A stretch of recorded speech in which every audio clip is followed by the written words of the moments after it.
So you could have lost your arm at the elbow. They were convinced that they were going to remove it.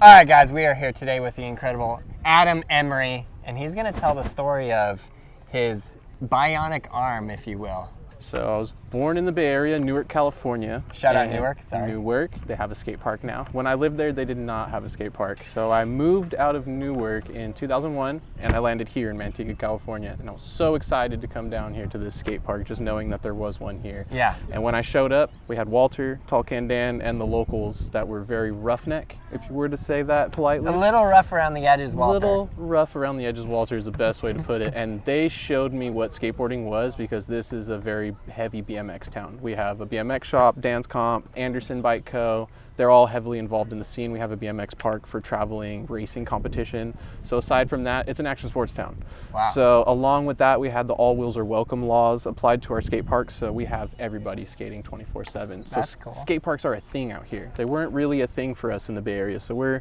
street skaters, right, Aaron? Yes. We learned with sidewalks. That's we learned true. with curb cuts and our wooden boxes in front of our house, and the kids that made the rails in metal shop. And it's true. luckily, my dad would let us keep everything, so I had the skate park at my house. But aside from that... How old were you, and how did you get very first started? So I started skating because of my older brother, and I'm born in 91, he's born in 85, and we did the typical go to the skate shop, and he let me pick the board off the wall, and he always set me up with Independence and Spitfires. That was the go-to. Yes. And then it evolved into me actually understanding what that was, Yes. and I took the wheel and I would create my own setups. He got a little over it, you know, late 90s, he wanted to get into the Nirvana and the punk rock stuff. And yeah. I took all his hand-me-downs and said, I'll take it from here. So when we showed up to this town, I already had a very good idea of what I wanted to do with skateboarding. I did my first castle contest before we moved out here at Milpitas Vans. Explain Castle for those who don't know. Castle is the California Amateur Skateboarding League, and Eric Costin, Caswell Berry, Cairo Foster, a lot of people have come from these competitions. And Castle's gone now. Castle is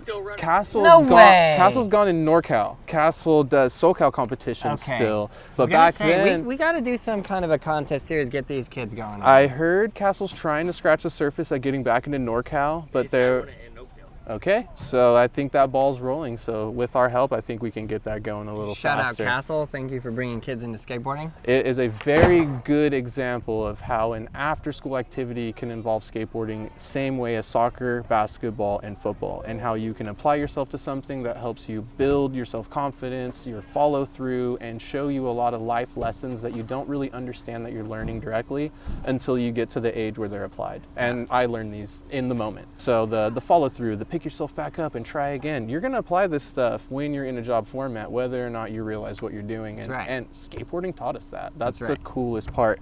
And I think my favorite part about moving to the Central Valley is getting to meet the people that were born and raised out here. And Nigel Jones is one of them. Shout out Nigel Jones. Nigel Jones used to skate with us, and he was our Grom and would follow us around and try all the tricks that we were trying. And one day Nigel says, I'm going to go fly helicopters. And we're like, sure, Nigel, I'll believe it when I see it. And that boy did it. He went, he flew those helicopters, and he came back a veteran. And anyone I see that wants to break away and enlist and come back to skateboarding when they're done with that, I salute them to that, because there's nothing better than being able to take care of yourself off the board. Yeah. And that's what skateboarding doesn't really teach you. Right. There's real how do I navigate myself without my skateboard? How do I talk to people without skate lingo? And how do I get the same self-respect that I give these people, but they look at me like I'm just a corner kid? Yeah. And a corner kid is someone that abuses the skate park as a party spot versus using it as a training facility. Wow, I didn't even know this term, a corner kid. Yeah. Okay, fascinating. So the status quo we have in the Central Valley is this is a place to party. This is where you find marijuana, you find alcohol, you find drugs, and that's not what we want.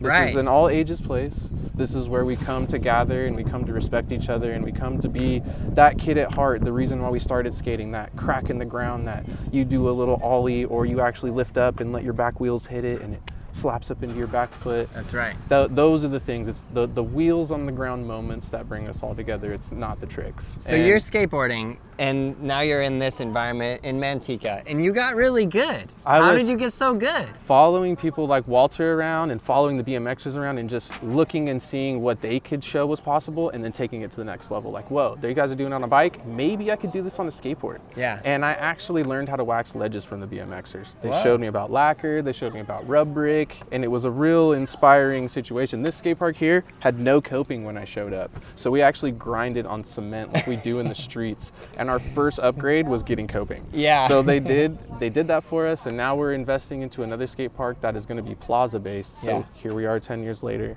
It's going to be phenomenal. Okay, so you're skateboarding, you're getting good, you're starting to film video parts, contests, tell that whole story. I start showing the local community how exciting competitions can be, and I start bringing my fellow age kids that are trying to do the same thing but are a little intimidated and breaking down that barrier. Yeah. So I would bring like the best kid at my school at the time, and we'd go skate the competition, and then you meet somebody from a different town, and that starts bringing the community together, and we have people traveling from Santa Cruz to come stay here, or I'm going to Santa Cruz to spend the night over there with the kids that I met through Castle. Yeah. So that evolves into learning what filming is, and now we can actually be in a video, and we can do this ourselves. And I met one kid that was a filmer, and we would travel around and we'd get all our best skaters and we would make local videos. Yeah. And that's where I sent you some footage. It's an amazing progression from like you learn to ride a skateboard, now all of a sudden you have to learn how to shoot a camera, and every skate crew has a filmer. It's like a mandatory.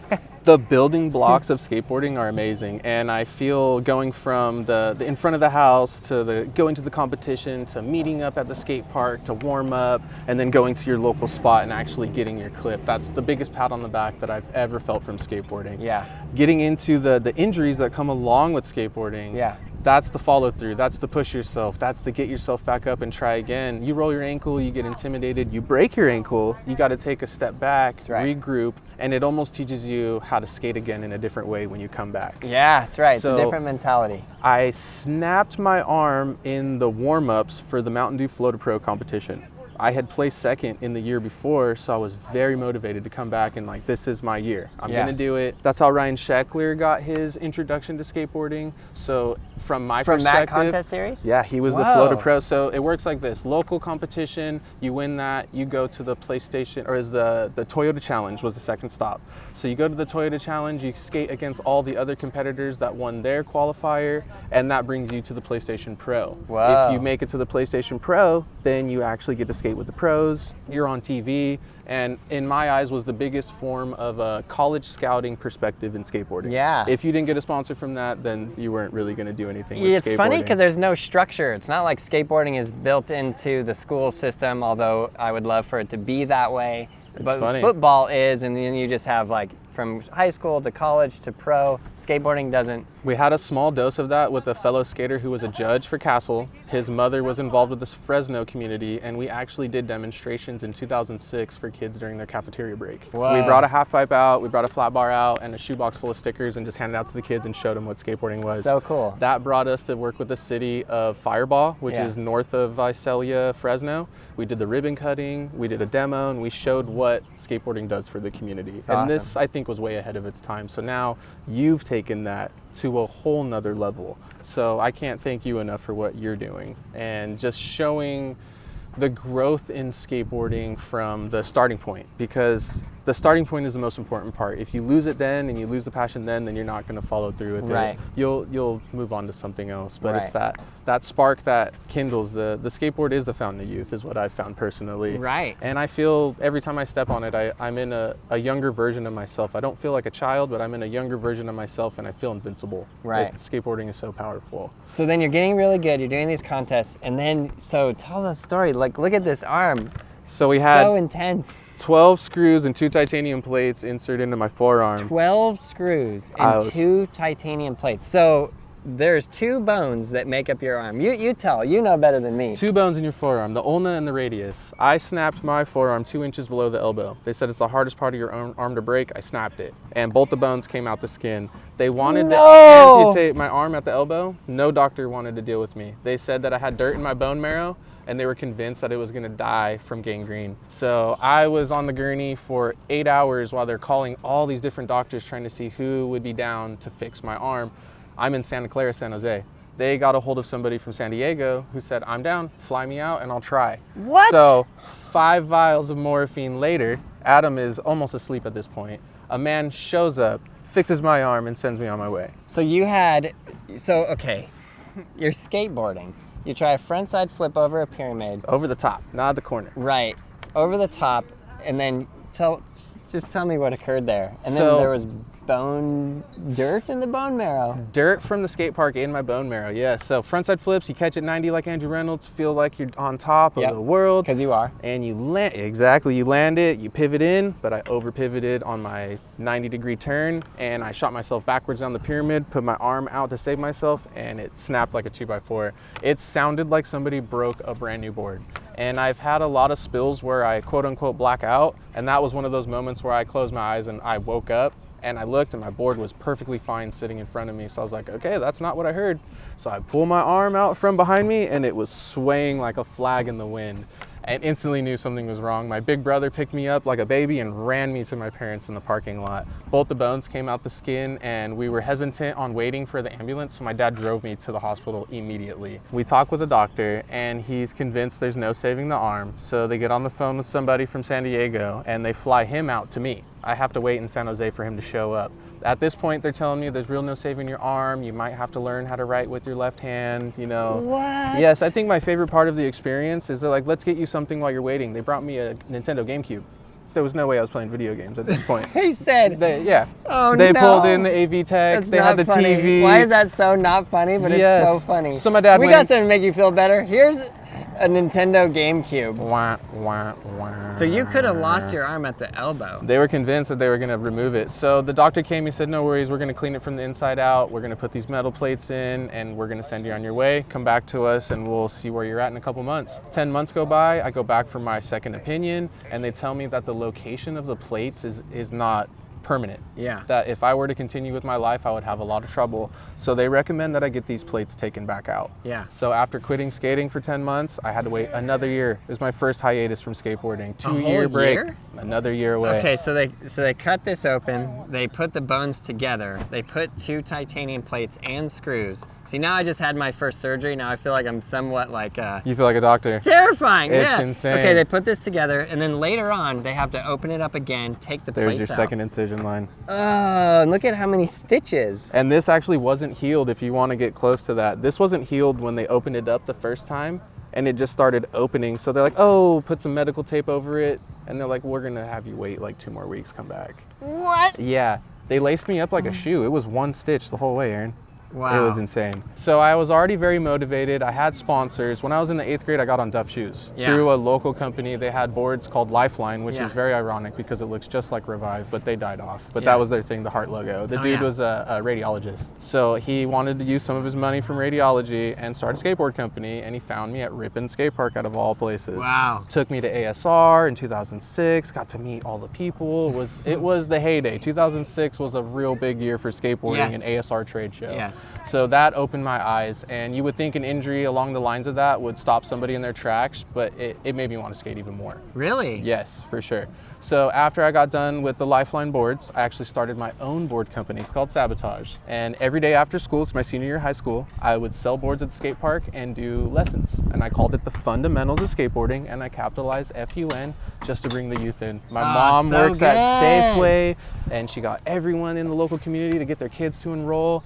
And I think the hardest thing about teaching kids how to skate is to get them to eat their lunch. That's all I have to say. They're so excited to skateboard, they don't want to stop. The only problem I had was little Timmy didn't eat a sandwich, and I got Brenda calling me saying, hey, this kid's lunch pail's full. What went on today? Well, Timmy learned how to drop in and kick flip and tray flip, so I think we're okay. And he's excited. I'm sorry that he's hungry. Feed him the sandwich now. He drank a bunch of water. We're okay. But yes, we want our kids to eat. So then you get a brace on this arm. That's the best part. Continue filming. It's good. So they didn't have a brace for me. They put a cast on me that went up to my shoulder, and then they cut it back off, and they put Velcro straps on it. And they're like, this is for you to wear when you're doing your sports. You're a sponsored skater. We want to see you continue with what you want to do. This is the best option we have. Nobody wants to skate locked up in an elbow brace. So me and my dad cut the elbow off immediately, right when we got home, and went to Michael's and got some fabric and mended our own cast out of this whole situation. Shout out to your dad. Yes, dude wanted me to skate. He supported me through everything. I took it back to the doctors. They told me that's not actually supporting the part of my arm that I broke because it's 2 inches below the elbow and my cast is at the elbow. So I'm running around with this stinky cast with Velcro straps on it, and it's just not working out. Joe Suddeth is a fellow skateboarder from Cali Skate Shop, and Joe dislocated his elbow and had that brace. I'm spending the night at Joe's house, and he looks at me and he says, hey, I think this brace might help you. And he pulls it out of his closet, and I just ran that thing. I was kind of heckled for wearing the brace because technically at this point I was healed. Yeah. And people would tell me that they had to watch my video parts twice just to make sure I was wearing that thing in every clip. And I got a little timid. I'd wear long sleeves, I'd wear jackets and flannels to kind of hide it and be like the normal kid. Yeah. Because I mean, yeah, you want people to watch your videos twice, but you actually want them to watch the skating. Like, yeah, I watch skate videos knees down. Yeah. I appreciate it from the waist up, maybe the second time. Yeah, but yeah. not the first time. That hit me wrong, even though they were telling me that they were watching my stuff multiple times. Yeah. So I continued with the brace. I got the metal removed, which left 12 holes in my bone. And they told me those are like potholes in the road. The city comes through and they fill them in and they're better, but they're not permanent road. So I felt in my mind that those are 12 weak spots, and I felt the need to wear the brace. That was my exoskeleton. That was my sense of stability. That was my confidence. And I felt like I could try anything with that brace on. Well, it's also just common sense at this point. It's just smart. It's kind of like hating on the person who's wearing a helmet, which we got to like get rid of that mentality. Yes. But it is there in skateboarding very heavily. And you don't want to talk everybody's ear off, but the question did come up, hey, why are you wearing that? Yeah. And once I finally got through all of that, they're like, whoa, I would wear it too. Yeah, exactly. You almost lost your arm? Okay, buddy. Well, maybe you should wear it. But yeah, when they see the footage, you would get heckled. And they would, what's the nickname they came up with you? The Bionic Man. The Bionic Man. So my favorite part of that whole chapter of my skateboarding is Gary Rogers, who works for Thrasher. Shout out Gary Rogers. Gary used to show up at the contest, Zumi's Best Foot Forward, Central Valley Am Jam, and I would show up and he'd be like, oh, the Bionic Man's here, everybody just go home, and make it this big ordeal. And it would put the pressure on me. Because he is so good that he would win the contest. We all love skateboarding, and we know what we're capable of. We're all good. We're all so good. I try not to say that I'm better than anybody else. That's a hard one. We are all equal, and everybody does different tricks. We have our own style, but I practice more than the normal person. Like Mark Suchu, do you hear the story of him putting bricks underneath his ledge at home? I know him well. Yes, I heard that Shout story. out Mark Suchu. Marky Mark. Yeah, and once I learned that kind of stuff, like people are out there training. You don't really see people out there training. You hear these stories like, oh, he can do it on all these different levels. So good. He's so good. Right. So I just want to do the same thing. I built a mini ramp in my backyard. I had the flat bar. I would invite kids over, and I was always trying to be the best version of a role model. So with the skateboard company, I would give people away free boards. I would give away free boards to kids. I would hit up people in the local community. I'm from Manteca, so I would hit up Ripon and Ceres and Modesto and Tracy, and I would sponsor kids and tell them, here's 5 boards and here's another 5 boards. Yeah. If you can sell the 5 boards and skate the other 5, give me the money when I see you again, I'll give you another 10. Yeah. And if it doesn't work, then just skate the other 5 and we won't worry about selling them. And go have fun. That's my job. That's awesome. So the hardest part was I'm selling them for 32 and I'm getting them for 16. So every time I sell one, I can get 2. Right. But when I want to go into the skate shop, my price point's got to go up to that 51 range. Right. So now I'm my biggest competitor by selling my own boards in the streets, so I just kept it at that. Yeah. And back then you could get away with that. Yeah. And it wasn't really stepping on the toes of the core skate shops, because back then there were no shop decks. Right. And skate shops were still based off of consignment. So I never really wanted to damper on that. That's kind of a whole nother subject. Yeah. Skate shops still need to be around. We love you guys. Yeah, we love you. But the injuries that come along with skateboarding, they do sometimes scare people away. And I try to use my story as a pick yourself back up and try again. Because that definitely hindered me, but I think for a positive way, because I've always used skateboarding as a positive outlet. I have family members that are locked up for heinous crimes and fellow schoolmates that are not doing the best, and you always want the best for people, and you don't think that skateboarding could be used as a safe thing. And that was my safe thing. I knew that if I was skating at the skate park, I was safe. Yeah. And I knew that I could skate down that bike trail and I could get home before the lights turned on. Because those were my rules of my family. Just be home before the lights are on. You're at the skate park, you're fine. So for all the kids out there that are worried about maybe getting hurt or stopping or quitting skateboarding, what kind of message can you tell them? I feel like you don't have to worry about falling, but be aware that it's going to happen. Yeah. You're going to fall. And it's a part of it. And falling could be fun. It wakes you up. Sometimes I call falls good mornings, and that's that one you need to just wake you up, and then you don't fall for the rest of the day. Yeah, sometimes you need it. Sometimes you fall and you go, I needed that. Now I can land this trick.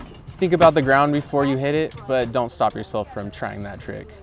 Skateboarding's the best. And when you do get hurt, like you said a very important thing there, I think you said it made you want to skate even more. Yes. Like, how did you get through that mental barrier? That's a battle. I think the hardest part with injury is having to sit back and not be able to do it. And you know, you're at such a high point trying that trick, it's hard. It's like getting off a roller coaster in the middle of the ride. It's like, wait, I didn't finish the ride. The main thing with me and injury is I can't wait to get back to finish that trick and then move on to what I have planned for whatever else I want to do with skateboarding. Right. You get so hung up in these moments, and that's another life lesson. You pick yourself back up and you try again. That's right.